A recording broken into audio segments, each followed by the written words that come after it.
Welcome back. All right, so last Monday, Kyle Dubas said he wasn't sure if he wanted to stay as GM. There are some people who think that's a perfectly good reason to fire him. Nope, fire him. Yep, nope, he's got to go. If he's not sure, he should be gone. Meaning that people saying that apparently haven't had a job they're not sure if they want to keep. Outside of this job here, I have had plenty of jobs before this that I wasn't sure I wanted to stick around and do it.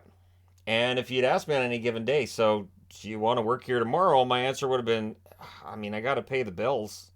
I have to. Do I want to? Probably not. And if that was a reason to fire me, well, I think a lot of my coworkers would have been gone too. I don't think that a GM saying he needs to think things over is a big deal and it shouldn't be a deal breaker. But apparently, MLSC's board felt that it was.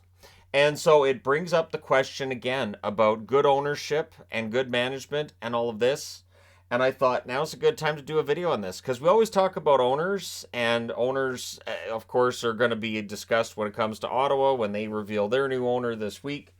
And when Ottawa sells for potentially $1 billion, there's the possibility there's an owner out there saying, I wouldn't mind having $1 billion. So maybe I'll sell my team for $1 billion and maybe I'll get more than that. There's the possibility. I'm not saying it's going to happen, but it is possible. So what makes a good or a bad owner is a question I was asking myself. And so I thought, well, anytime I ask myself these kinds of questions, I make a video, I post it on the internet. So the first thing and the most important thing is, how rich are you? So you could be a great guy, do all kinds of wonderful, great work with charities. You could be like one of the nicest guys ever, and you support everybody and you make sure that you take care of everybody in your life, your family and friends. But if you don't have a really good bank account and if you're not rich, you're not getting a team. And then there's the question too that I have. So that is your first sign. We're looking at the Arizona situation. One of the reasons we get here is that they didn't really have that deep pocketed owner until now, but he came in 2019 after everything was already basically set on fire. So, including the landfill. Then the other question becomes, are you better off with a single owner or a group of owners? And it feels like we're looking at a lot of situations where there's a group of owners, and so you have your board and you have, various minority stakes and all that. Is that a better situation, or having a single owner? Is that the better way to go? And I'm not sure there's an answer for which is a better setup. Because for every Mark Cuban, great owner, there will be others who get discussed as being poor owners. There've been one or two in Toronto that could definitely get mentioned with that Harold Ballard. So there are definitely good and bad when it comes to that. And of course, mentioning Harold Ballard, if you'd had a group in Toronto as leaders at that point in the 80s rather than Ballard, who knows how things would have been different. But is that because of the man or because of the situation? I would say it's more based on the man who's the single owner and made sure that he became the single owner as well. So there's definitely an ambition side of this. I don't have ambition on the board, but I think if you are rich enough to own a hockey team or a baseball team or whatever sport, you got some ambition anyways. Or maybe you inherited a bunch of money and you want to burn it. And there's that side of it too. Although there's not very many cases, I don't think, of owners in sports who are doing it kind of as a lark. Although they do use it as a tax write-off. That is part of the reason why guys own teams, and even if they're losing money, it's fine, it's a tax write-off. There's a lot of business expenses. Now, the arena situation, with a good owner will be able to figure out how to make the arena situation work. And while we're talking about this with Arizona, there's certainly Calgary, where this should go forward. We should have the new building in Calgary. But when it fell apart originally, was that on the ownership in Calgary? Was it on the mayor? Where did it fall apart? People generally blame the mayor in that situation, but there was certainly some blame towards Calgary as well. I know that when an owner has $1 billion and says, yeah, so I want to do this thing and fix up the building, and I don't know, maybe we'll expand, but I need a break from the taxes first. And you know what? If the government could kick in $200 million, that'd be great. It rubs people the wrong way. And again, coming back to Arizona, that was part of what drove people crazy. Here was an owner who was a billionaire, and there were tax breaks that were going to be given to the Coyotes. And so once that gets out there, whether the Tempe Entertainment District would have benefited the area more than whatever taxes were being lost. Doesn't matter. Once that conversation is out there, you've lost a certain part of the population in terms of support for your project. So when an owner comes in and says, "I'll build it myself and I'll use my own money," and I'm pretty sure the Vancouver Canucks, when they built Rogers, that was, and they own the land and everything. So there isn't really a consideration for could something happen with the arena.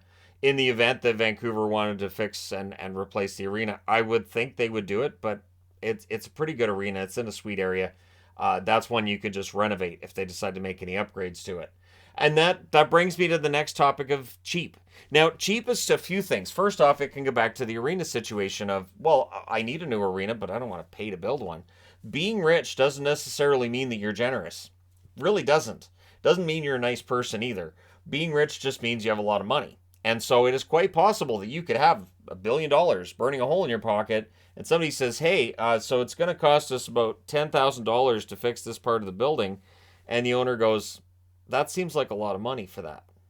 We need to get that cost down." So to us, it might be a situation where we're thinking, "Well, why can't you just spend that money?" And the owner would answer, "It's my money." And that's the answer I would think that a lot of owners would give. It's my money. So when it comes to why won't this team pay for those players, the owner says, "I'm not doing that."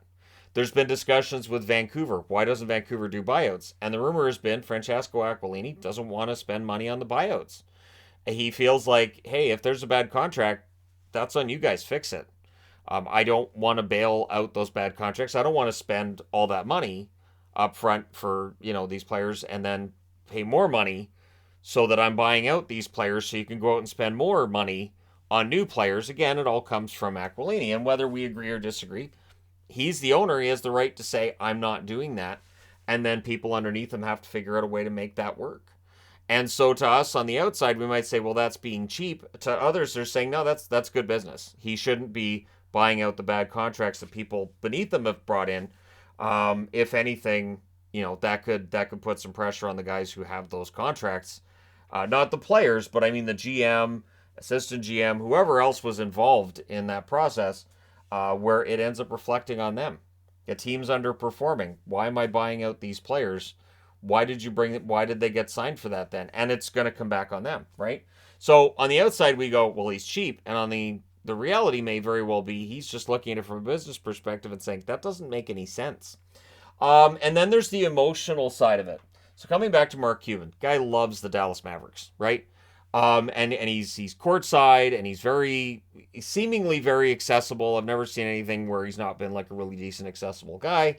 But the emotional side of it can be tough for fans to see, where an owner might get really, really emotional regarding their team, maybe underachieving and not being happy, and decide, I want to get rid of everybody. I think this is an absolute disaster, which comes down to the controlling side. So the one thing that will automatically make people say, "Bad owner, this owner's no good," is he controlling and making it difficult for the general manager to do his job. So he's stepping in and saying, and again, I'll come back to Vancouver, being a market where the perception's been the owner doesn't want to do any kind of rebuild and wants the playoffs immediately. Want to be in the playoffs. Well, our goal is the playoffs. And of course, many fans will counter with, wouldn't the goal be to win the Stanley Cup? To an owner, it's the same thing. Just get in the playoffs. Anything can happen. And right now with what's going on with Florida, that's going to lead owners, fans, people to say, "See, it's true. All you have to do is get in the playoffs and you can win." We'll just ignore the fact Florida had a stacked lineup that underachieved a lot of the season. But you're going to have controlling owners, and that's going to lead people to be upset. And then there's this guy needs to sell the team, which I know even as a Boston fan, Jeremy Jacobs has not been the most popular, and there's definitely been conversations about it. We wish Jacobs would sell the team, but he has a lot of money, and he has a lot of sway, and he's been a National Hockey League owner for a long time. So while he retires and others in the family take over, odds are it's going to be a very similar setup when it comes to Boston. And so I don't think they're going to lose any influence either. And that's the other thing. We've got 32 owners in the NHL. They, as a group, decide on a lot of these things that we as fans might get mad about, but they're in control. They're the owners. They make those decisions. Their number one employee is Gary Bettman, the commissioner, who, if he did things that made them really angry and lost them money, he's out. And the reality is that while, yes, there are situations in the NHL where the money hasn't been as robust as the owners might like, in general, profits have gone up for most teams. It's gone up for the NHL. The salary cap has gone up. The fact we have a salary cap is something the owners were very happy about. Owners have shown they're willing to shut the league down if they're not going to get their way. And they have no qualms about doing so. They'll get out ahead of it with a marketing campaign, and they'll get out ahead of it too with the idea of pointing the finger at the players and saying, well, the players are the ones that are greedy. Oh, well, yeah, I have $1 billion. They don't get it. Look, they're millionaires. They're greedy. So the controlling side of it isn't just related to the team. It can be related to the league as well. And so that's really, again, it comes back to the first uh, point here, which is how rich, how much money you got. And so if you got a lot of money, you're going to have some influence. And once you get in as an owner in the National Hockey League, you're going to have some of that. There are situations where, yes, the NHL could say, yeah, you got to go. And there have been situations where the NHL said, yeah, out. The Arizona video I did the other day, Jerry Moyes, he was gone. They took away his ability to make decisions with the team because he was going to sell it to Jim Balsillie, who was going to potentially move the team to Hamilton. And the NHL didn't want that. And so the NHL has done right from its beginning, going back to the Eddie Livingstone videos that I've done. From the beginning, it has been, we have a certain standard we believe in, and if you're not going to be at our standard, if you're not going to play by our rules, if you're going to tick us off, you're probably going to be out of that fraternity. You're going to be done as an owner in the National Hockey League. But the other thing, too, with owners that I think decides whether or not they're good is marketing. I think there are some teams that are very good on the marketing side of it, and some that I think could really improve. The league as a whole could really improve their marketing strategies. They really could. Market their stars a little bit more, find ways to get a little bit more into the mainstream than where they're at right now. This can be as simple as branding. You have a team, it can be your jersey, your colors, everything. It can just, because then that decides how much of your merchandise moves. And when merchandise isn't moving, that's when teams decide to make a change. So as long as people are buying that merchandise, you're not going to get your logo change in all likelihood, unless that logo change will lead to more money.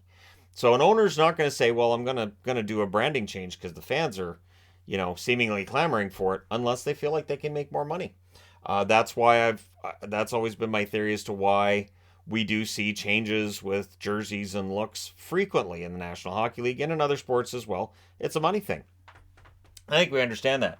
There's, of course, the local advertising that comes into the whole, being able to market your team right, and making sure that you've got a marketing strategy that works. The marketing locally here started for the Canucks as soon as the regular season was done. Next season starts now, was plastered everywhere, and all kinds of ads pushing for people to buy season tickets, and we'll see how it works. We'll see if this team coming out of the draft and coming out of free agency generates more interest locally or less, and how much of that reflects on the owner, right?